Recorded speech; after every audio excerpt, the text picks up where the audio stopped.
Je m'appelle Guillaume Dessay, je suis producteur français de films étrangers et en l'occurrence j'ai un projet ACP qui s'appelle Kwele de Abdi Jama et qui va être réalisé par Abraham Haile Birou, un Éthiopien.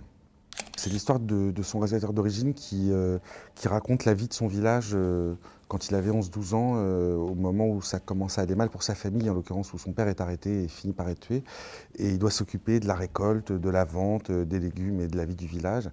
Et surtout, il fait face à des grosses difficultés politiques et économiques.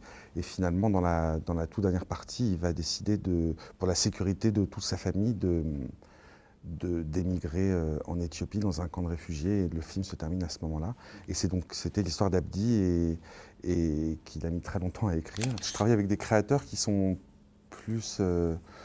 enfin, c'est ça, qui sont quand même plus des poètes et voilà, je suis un peu comme une maison d'édition, mais je fais du cinéma, mais je suis une petite maison d'édition. C'est plus ça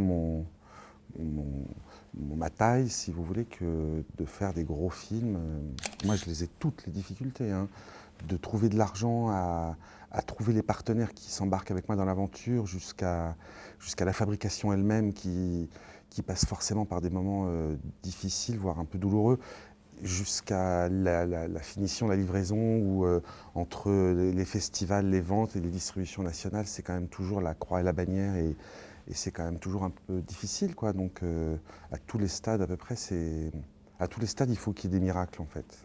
Il m'est arrivé il n'y a pas très longtemps au Kyrgyzstan d'être pris en otage avec le matériel et des choses comme ça, parce qu'il y a toujours un endroit localement où les gens ont envie de toucher plus d'argent, où ils ne sont pas nécessairement rémunérés à la hauteur de ce qu'ils ont fait.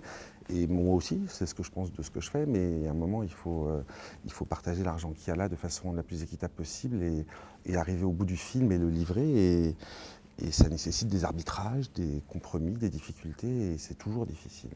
N'importe quelle entreprise culturelle dans un pays qui est entre la guerre et le désert artistique, c'est forcément compliqué, surtout le cinéma, parce que c'est une industrie chère, contrairement à l'écriture ou la peinture ou je sais pas, des arts plastiques par exemple. Le cinéma, ça coûte tout de suite un petit million de dollars, ça peut en coûter un demi-million ou deux, mais grosso modo, c'est quand même de l'argent, c'est rare, enfin c'est difficile d'être très discret, même si j'essaie le plus possible qu'on fasse pas de show et qu'on soit en profil bas partout. De toute façon, ça se voit 4-5 voitures, que 2-3 camions, un peu de matériel, et forcément ça attire le regard, et forcément les gens savent qu'il y a là un chantier avec de l'argent, et c'est compliqué. Moi, c'est ce qui me plaît, c'est de faire des films où c'est difficile, voire un peu interdit, et